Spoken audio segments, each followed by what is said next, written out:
चलिए आज जो हम लोग पढ़ेंगे क्लास 8 का सामाजिक आर्थिक और राजनीतिक जीवन है ना। अध्याय 5 4 तक हम लोग पढ़ लिए है ना। भारतीय संविधान, धर्मनिरपेक्षता, मौलिक अधिकार, संसदीय सरकार और कानून की समझ हम लोग पढ़। आज जो हम लोग पढ़ेंगे न्यायपालिका। न्याय के बाद है ना। आप लोग भी बच्चा है, स्कूल पढ़ने आते हैं है ना। आप भी झगड़ा कर देते हैं ना। तो आपको न्याय कैसे मिलता? शिक्षक आए, डांट दिए है ना, किसी को दुलार दिए, कैसे हो जाएगा काम खत्म, बच्चा का झगड़ा समाप्त। डांट प्यार से ही हम लोग विद्यालय में क्या होता है, बच्चों की झगड़ा को समाप्त करते हैं। लेकिन अब बात रही कि बड़ों को जो झगड़ा, आप गांव भर में देखते होंगे कि एक आदमी या एक आदमी से अधिक में बड़ों में झगड़ा हो तो क्या होगा, उसकी पंचायत होती है ना। तो झगड़ा जल्दी नहीं ना फरिया जाता है, बच्चा नहीं फरिया जाता है। उसके लिए क्या होता है, मुकदमा होता है ना, केस होता है और झगड़ा कहाँ चला जाता है, न्यायालय में चला जाता है। कहाँ चला जाता है, न्यायालय में है ना। तो आज जो समझना है हमको न्यायपालिका की समझ और न्याय की समझ कि न्यायपालिका क्या है और न्याय क्या, तो कैसे समझेंगे। एक आपको उदाहरण से समझाते। एक गीता नाम की लड़की है, गीता नाम की लड़की है। उसको 3 भाई हैं, 3 भाई में एक एकलौती बहन गीता। बचपन था, दोनों में झगड़ा खूब होता था पढ़ाई घर के समय में। ये कहता कि पापा देखिए गीता ने मेरा किताब फाड़ दिया, तो गीता कहती देखिए मेरा ये चोटी खींच लिया। तो झगड़ा, ये सब जो छोटी झगड़ा था वो तो घर पे ही निकल गया। पिता समझा दिया, झगड़ा खत्म। लेकिन जब गीता बड़ी हुई, पढ़ने लगी, तो गीता गांव के स्कूल में ही पढ़ती थी है ना। लेकिन उसका जो भाई था गीता का, वो गांव से दूर के इंग्लिश माध्यम स्कूल में पढ़ते थे, अंग्रेजी विद्यालय, अंग्रेजी शिक्षा में है ना। कौन, गीता का भाई। पढ़ाई भाई का होता था अंग्रेजी माध्यम से स्कूल में, और गीता का होता था हिंदी माध्यमिक। कहा कि लड़की पढ़ने जाएगी तू, गांव से लड़की को दूर पढ़ना अच्छा बात नहीं। इसी बीच गीता जवान हो गई, शादी लायक हो गई। गीता शादी लायक हो गई, गीता को शादी कर दी गई। उस समय गीता को दहेज के रूप में 50,000 रुपया दिया गया। कितना दिया गया था, 50,000 रुपया दिया गया है ना, 50,000। इसी बीच क्या हुआ कि गीता अपने ससुराल में बसने लगी। लेकिन गीता चाहती थी कि हम पढ़ें, लेकिन वो गरीब, उतना पैसा नहीं था वहां तो पढ़ सके। वो चाहता था कि हमें कुछ जो है अपने पिताजी से जो संपत्ति है, भाई से कुछ जो है वहां सहयोग मिल जाता तो आगे बढ़। लेकिन पिताजी मर गए, पिताजी मर गए थे। अब गीता जब भाई के यहाँ गया कि हमको कुछ सहयोग करिए, हमारी स्थिति जो है दयनीय है, अगर आप कुछ सहयोग करते हैं तो हम भी कुछ पढ़ लिख के आगे बढ़ जाए। लेकिन उसका तीनों भाई ने कहा गीता का कि नहीं, ऐसा नहीं होगा, आपको शादी में 50,000 रुपया दहेज देते हैं। गीता कही कि जो मेरे पिताजी का संपत्ति था वो 50,000 रुपया कहीं नहीं था, 12 लाख संपत्ति था और आप तीनों भाई ने बेचकर जो है क्या संपत्ति को आपने दे दी, इसलिए हमको में हिस्सा चाहिए। लेकिन भाई कहा कि हम हिस्सा नहीं देंगे, मर गया। गीता कहाँ गई?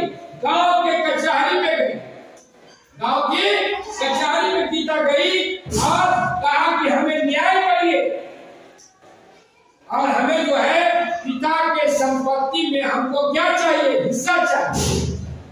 जब वहां गांव के कचहरी में गई गीता, तो गांव के कचहरी में जो पंच थे, सरपंच थे, उन्होंने कहा कि इस तरह का केस हमारे कचहरी में पहली बार आई है कि पिता के संपत्ति में बेटी का हिस्सा होना चाहिए, ऐसा नहीं होगा। मेरे ऐसा केस नहीं आया। ग्राम कचहरी ने गीता को पिता की संपत्ति में हिस्सा नहीं दिया, हिस्सा नहीं दिया। अब बताइए आप कि क्या यह सही निर्णय लिया ग्राम कचहरी? ग्राम कचहरी जो फैसला सुनाया कि गीता को पिता की संपत्ति में हिस्सा नहीं है, तो क्या फैसला सही सुनाया ग्राम कचहरी? नहीं। क्या आप लोग को समझिए, आप भी बच्चा लेकिन पढ़ते हैं ना, तो क्या होना चाहिए? तो गीता को पिता के संपत्ति में अधिकार मिलना चाहिए था कि नहीं मिलना चाहिए? आप लोग अपने मन से बताइए, कैसे बोलिए ना। मिलना चाहिए था ना। तो गलत हुआ न्याय, गलत हुआ ना न्याय। उसको क्या हुआ? गीता के गुस्सा और फैसला पर असंतुष्ट हो गई और अपनी फैसला के लिए कहाँ गई? आगे गई। कहाँ गई? न्यायालय में। कहाँ गई? न्यायालय में गया और कहा कि हम अपने अधिकार के लिए अब जो है न्यायपालिका में, न्यायालय में।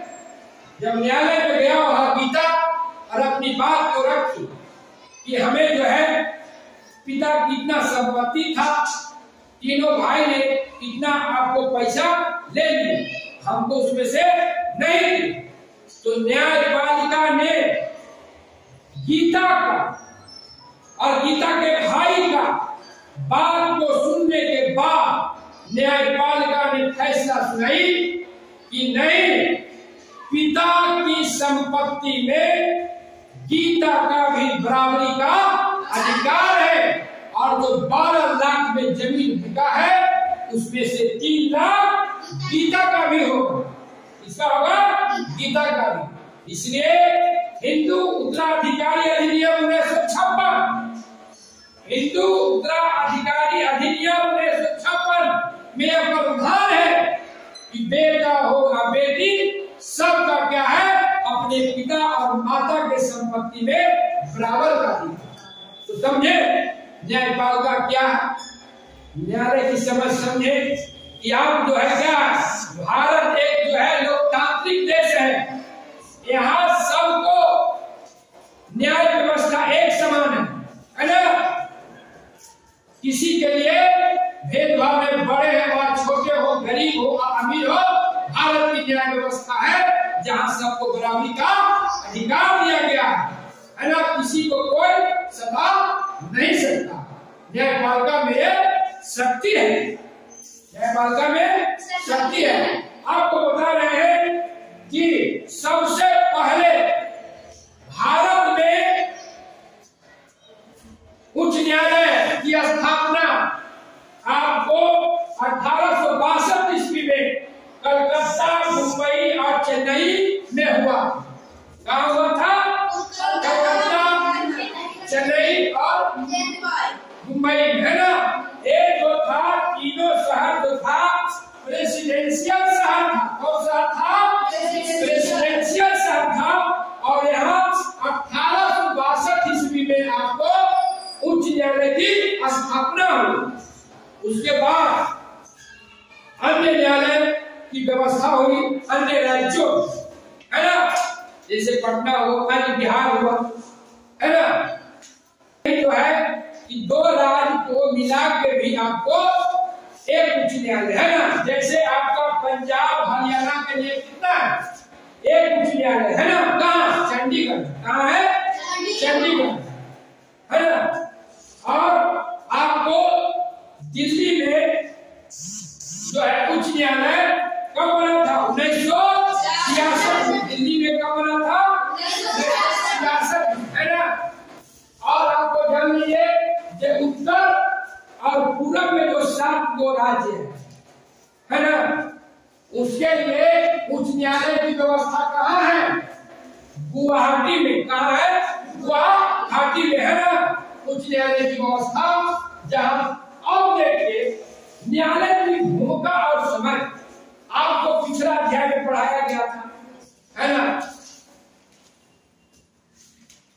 न्याय पालिका, है ना, कार्यपालिका और विधायिका पढ़े पिछले अध्याय में ना।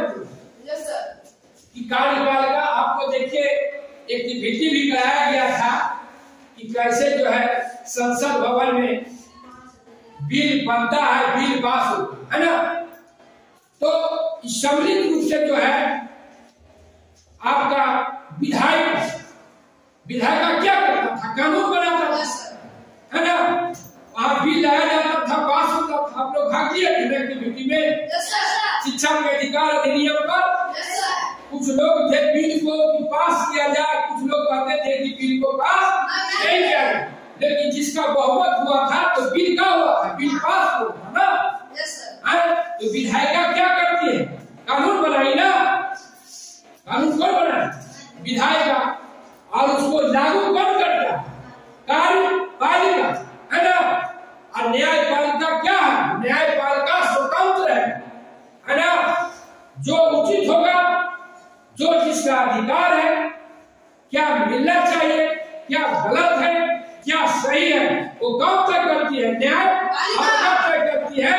जैसे गीता को क्या न्यायपालिका ने गया और गीता का जो अधिकार था, हक था, न्यायपालिका ने गिराने का काम किया।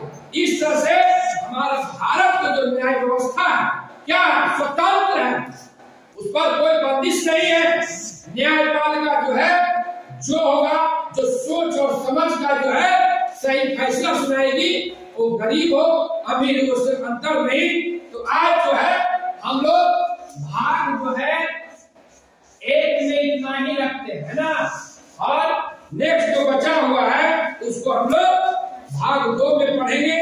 और आपको अपने शिक्षक और छात्र के साथ चर्चा करना है कि न्यायपालिका क्या है, क्या न्यायपालिका को स्वतंत्र रखना जरूरी है, न्यायपालिका पर हमको भरोसा रखना चाहिए कि नहीं रखना चाहिए, इस पे क्या करना है चर्चा। तो कल हम लोग चर्चा करेंगे।